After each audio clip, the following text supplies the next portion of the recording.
So if you are unaware somehow, back in July, in about the third week of July, I left right after church. Literally, I left actually before the final hymn, and Tony drove me straight to the airport. Actually, no, Jennifer drove me straight there, different trip. And straight to the airport, and I rushed through security, checked my bag, and was on my way to England. And I spent the first few days there while Joanna, our youngest, was still in school there. I spent those days traveling around southern England, visiting different places that were all important landmarks for John Wesley. John Wesley, of course, is the founder of Methodism. It was he and a group of his contemporaries who began what we call the Methodist movement, and we're going to talk about that over the next 4 Sundays. And then that led, and then they blessed people and sent them Francis Asbury and others to Thomas Coke and to come here in America and begin a church here, which became the Methodist Episcopal Church, which then moved down 300 years almost and is now what we are today as United Methodist. And that's where that starts from. So I wanted to go all the way back to the beginning. We sang today one of Charles Wesley's most famous songs, which is a Christmas song, and it's about birth. And I thought that was appropriate this week because we're talking about John Wesley's birthplace. So one of the main places I got to visit was Epworth, which is John Wesley's home. They are not shy about that. And every sign in the city about Epworth, welcome to Epworth, from every direction says home of the Wesleys. There are a few other famous people who have been in that area, but Epworth is a very small town. I think Epworth is smaller than Borden. So that's been my connection there. It is a very small town. I walked through the town because the parsonage is at one end and the church where Wesley's father was assigned was at the other end of the town. And so you walk through the entire village of it. You saw there, if we could go back one, you saw there the Red Lion Inn. John Wesley stayed here when he came back to visit his parents when he was an adult. And so there is I didn't get to go in, it was closed on this day, but there is a John Wesley room there that you could stay in if you make reservations ahead of time. And so that Red Lion was there and part of it, but most of Epworth has grown since then. I mean, it was truly a small town then and has not grown too much since then. There are plaques throughout the town dedicated to John Wesley. There is a plaque on that little concrete thing right there in the center that says, John Wesley preached here several times. So there are plaques throughout Epworth and throughout England. And we'll get to most of those as we go through, or not most of those. We'll get to the ones I saw as we go through all of this in the next few weeks. The house itself, the rectory, they call it the Old Rectory. But of course, we'll talk in just a few minutes. It was not the rectory John Wesley was born in. It was rebuilt. It was built when he was 6. But the house itself is surrounded by gardens and a field, and it's just a beautiful place. This is the backyard of the parsonage. There is a garden there where John Wesley grew herbs to help with medicinal things, and he wrote an entire book about using herbs for medicinal purposes. But you have to remember, he wasn't competing with the hospitals. The hospitals just didn't exist in the sense that we have today in terms of being able to go see a doctor whenever you felt sick.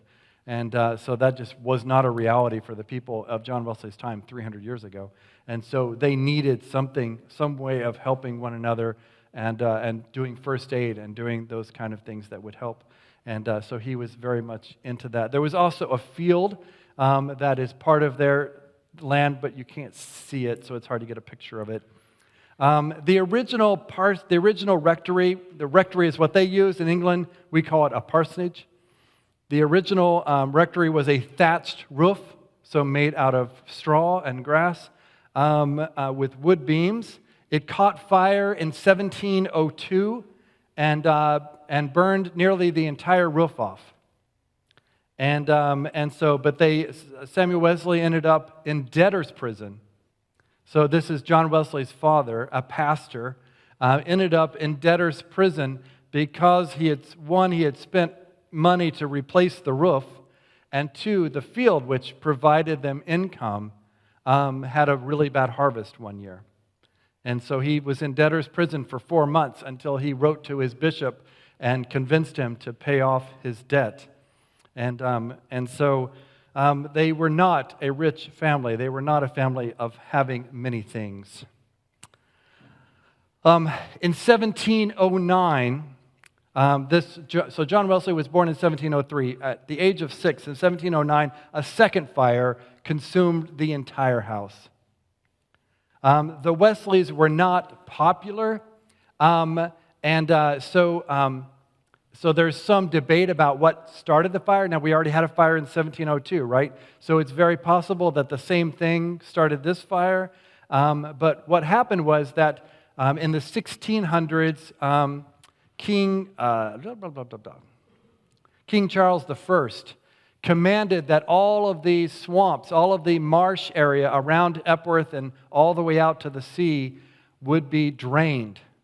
He wanted more land. He had a castle in that area and wanted more land for his castle, and so he had all of that land drained. Well, the people of Epworth and surrounding villages, their income was based on fishing. And suddenly they were 50 to 100 miles from the nearest water. So the king was not popular, and Samuel Wesley and Susanna showed up, and they were royalist. They were in favor of the king, and the people of Epworth were not. And so there is some debate about whether the fire was started by the people of Epworth, because they were upset with their stance and upset about everything that had happened to them. But the people there said, it's probably just started by a spark coming out of the fireplace and landing on the thatched roof, and poof. So the fire came in the middle of the night. And Samuel Wesley, there's a whole story about it, which I'm not going to take time to recount, but you can look it up. Samuel Wesley woke up, smelled smoke, realized that there was a fire, and began yelling fire and waking everybody up. His wife was pregnant with their 19th child. And so he was worried about her and making sure she got out. They had a nanny and a maid. They made sure the babies got out. The siblings made sure each other got out, and they all came down stairs. They came outside, and they realized that one of them was missing. John Wesley was missing. And so Samuel Wesley went back into the house and tried to get up the stairs 3 times. But the fire was in the hallway, was in that main stairwell first. And so he was unable to get up there, and so they all went outside and began to pray. And as they were praying, John Wesley woke up. 6-year-old boy in a room, he's smelling smoke. He looks up, and the roof above his head is on fire. He goes to the door and opens it and finds the entire hallway filled with flames. And so he runs to the window and opens the window and looks out and yells, "Help!" And he was on the 2nd story. And so the people there, as you can kind of see in the photo, do you see the guy there standing? They stood on each other's shoulders to make like a human ladder to reach up to John Wesley and pull him out of the window just before the entire roof collapsed into the parsonage, into the rectory, destroying the whole thing. And so John Wesley's mother was famous for saying that, was quoting Zacchaeus and saying that he was plucked from the fire like a brand. And it also led John Wesley to believe that he was called to a higher purpose. God had saved him from this fire for some reason. And that passion and that reason was a motivating factor throughout his life. The replacement building is the one that is still there today, and it was built of brick and a tile roof. Yeah, much better idea. And so this, if you go to Epworth today, this is the building that you will see. One of the interesting things was that the new house had a central staircase. And here you can see you can see the doors downstairs, and here's the stairs going up. And one of the things I learned was that you see how there's like a hallway at the top there, and all the rooms are off of it? That was a completely new style. And so the Wesleys would have been maybe the first in Epworth to experience this new phenomenon called privacy. Because before that, the rooms just connected. You had to walk through one room to get to the next room to get to the next room. But here they had a central hallway and stairs. And that's something we would take for granted today, right? And not even realize that this was a whole new feature. And I wonder if because of the fire is why they installed a second staircase. And so out of the kitchen here, from the other end of the house, you see a second, sort of like the servants' stairs would be, right? A small staircase. But I can easily imagine the Wesley kids all running up and down this very staircase. Maybe not running, because in this house there's not a lot of noise. But coming up and down that stairs every morning, every night. There in the corner was one of the rooms for the kids. And then in this corner of the house was the room where the babies, so those who were under 5 years old, would stay here with the nanny. And so you see that idea of all of that. The kitchen was 2 rooms. There was this room that had a fire open for cooking and for preparing the meals. And then there was a second room that was next to it and opened up, more like a dining room. And so this is the dining room. These rooms are small, which is why it's so hard to get a good photograph of them. What was interesting was that you see the holes in the top of the fireplace. Those were to reveal the brick. They did that just because it's a museum, and they wanted you to see that the brick behind there was actually the original brick. So the central fireplace, which is between the living room and the kitchen and the dining room, was probably where the original fireplace had been, and they left. The bricks would have stayed there. If you've ever seen a house that has burned down, usually the brick fireplace is still sitting there untouched. And so you can look through there. They even have a light, and the big square one on your left side is there's a light up in there, so you can really see the original bricks of the original thatched hut rectory. Upstairs, there were 4 rooms. The first is the parents' room, and next to that was Samuel's study. And then you've already seen the other 2 rooms where the children stayed. What I really want to talk to you about today, though, is Suzanna Wesley, John Wesley's mother. We're going to have 3 other weeks to talk about Jackie, as he was called in the family. It can be said that Suzanna was the mother of Methodism, because more than even that her son was the father of Methodism, his mother was because she just take a look here at her daily schedule and you'll understand what we mean because Methodists were called that daily schedule. And so just take a look at that daily schedule and you'll see how methodical it is. And she was very strict. Well, she had, 10 of the 19 kids lived beyond infancy. And so she had 10 kids running around that house. And the only way she could do that and manage that was to be fairly strict and regimented about their time. And so you see there, rise at 7, 1 hour private prayer, supervise the house, give orders of the day, family prayers, help Samuel to educate the children, school hours 9 to 12 and 2 to 5. She homeschooled all of her kids. lunch in between with an hour for private devotions, then family prayers, dinner, private prayer, journaling. A lot of this we know because of her journals, and then Bible study, and then to bed at 8. She's still got 11 hours of sleep. I thought she was doing pretty good. Suzanna Wesley homeschooled the 10 of her 19 children who survived infancy, teaching them to read. She had the background to be a teacher. She was the youngest of a learned Puritan minister, Samuel and Nestle, 25 children. So she was the youngest of 25 children. Before she was out of her teens, she knew Greek, Latin, and French, and was proficient in theology and philosophy. She married Anglican clergyman Samuel Wesley when she was 20 and he 27. As children began to come along, she designated one room of the parsonage as the school room.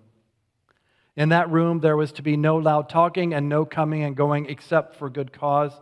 For Susanna and her brood, formal learning was scheduled to last 6 hours a day during weekdays, and it was serious business. The day before a child's education was to begin, Susanna described it to her son John later that the house was set in order, his or her work appointed to them, and a charge given that none except that child involved should come into the room from 9 till 12 and from 2 to 5. And so formal learning began the day after the child's 5th birthday. What we would think of as kindergarten, right? Each was then given one day to learn the alphabet. Susanna reported that 2 children, Molly and Nancy, took a day and a half before they knew the letters perfectly. She thought at the time that they had some kind of learning issues, but later revised this view when she saw how slowly other people's children learned the alphabet. And so she became a little less hard on her 2 daughters. She would have followed her start at age 5 rule with Kezzy, that's the 10th child, the one who was born just after the fire and the parsonage being rebuilt.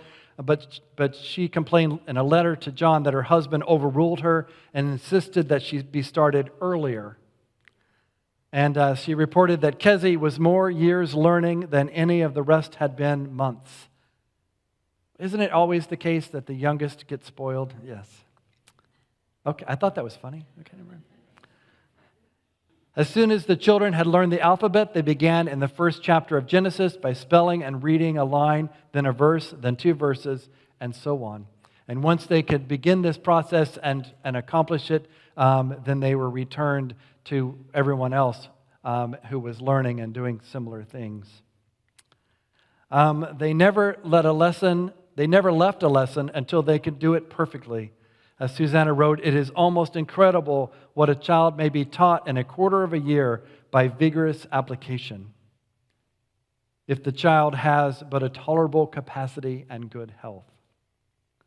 This kind of regimentation might make a modern educator groan in protest, and Suzanna Wesley's methodology might not work equally well with a random sample of 20 children today. After all, the Wesley children were all extraordinarily bright, as well as it is worth noting that she was teaching them to read one at a time and not in a group. So it would be amazing if we could have a teacher per child and what they might be able to accomplish. In any event, at that time, literacy was high among men and even higher among women, and close to universal in their village of Epworth. Susanna's method is validated by the fact that her little flock all learned to read well, and this gift had given to them a lifetime of usefulness and pleasure. If this slice makes Suzanna Wesley seem like a severe parent, consider one other aspect of her methodology. In a letter to her husband Samuel during one of his long absences in London, she gave this glimpse, saying, I take such a proportion of time as I can best spare every night to discuss with each child by themselves on something that relates to its principal concern. On Monday, I talked to Molly. On Tuesday, to Hetty. Wednesday, with Nancy. Thursday, with Jackie, who is John. Friday, with Patty. Saturday, with Charles. And with Emily and Suki on Sunday.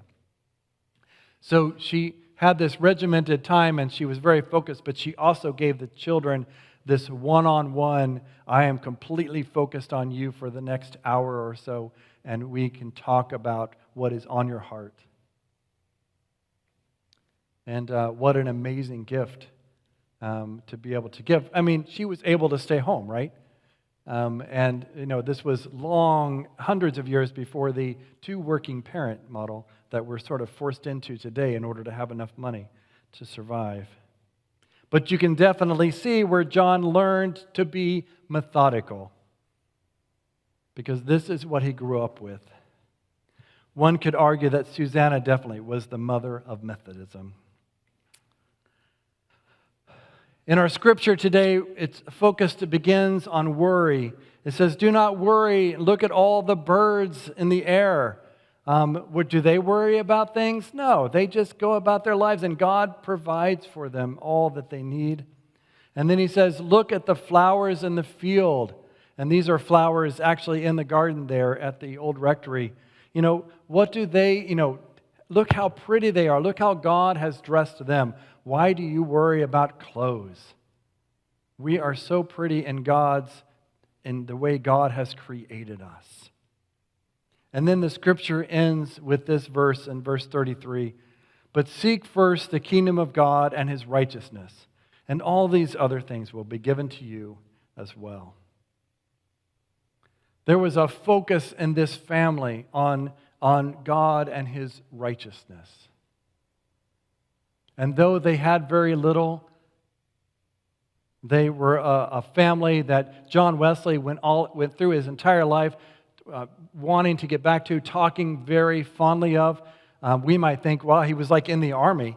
It was very regimented and how that might be. But the children felt loved. And I think that is the most important thing.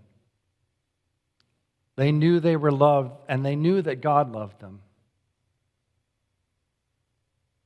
What more important gift can we give to our children than to teach that, right? So you may not agree with the way Suzanna Wesley raised her kids, but the truth was that her methodicalism was wrapped in love and care. And we can certainly see the results of that in the life of John and Charles Wesley, and the way they shared that love that they learned as children with the world. And we can see, it's just amazing. And now you also have to remember that Suzanna Wesley was not your typical mother. I did want to point that out before I finish today. So Suzanna would do Bible studies in the evening as well. So you saw that on the schedule. It was somewhere near the end of the day, right? When her husband, one, went to debtor's prison, and two, would just be gone to London on long things, she would open that Bible study up to the community. And the rector of the church would get mad.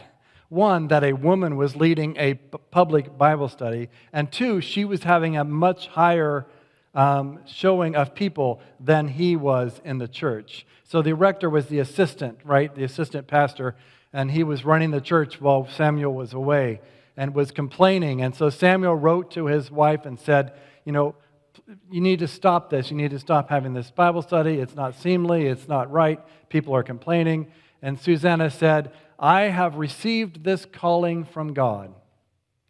But if you tell me that I am wrong and have not received this from God, I will be happy to stop. And apparently Samuel had no response to that. He was not going to argue that she was not receiving this call from God. This is the woman who was able to pull off having this regimented schedule and still teach them that they were loved. And who was able to teach John Wesley how to be both regimented and filled and sharing God's love. And what a combination for us today. To know that we can be faithful to God But that doesn't preclude us from loving our neighbors. It doesn't preclude us from loving others and sharing God's love with them. We can be a little methodical in the way we do things, but that doesn't mean that the methodicalness, the rule-basedness of that means that we turn our hearts off. For we will see that John Wesley's heart continued to grow, and that his heart and loving others and sharing God's love with the least and the lost was a central point to this methodicalism. And all of this. So Epworth seems to not only be the birthplace of John Wesley, Epworth is really the birthplace of Methodism and of who we are sitting here today. Amen?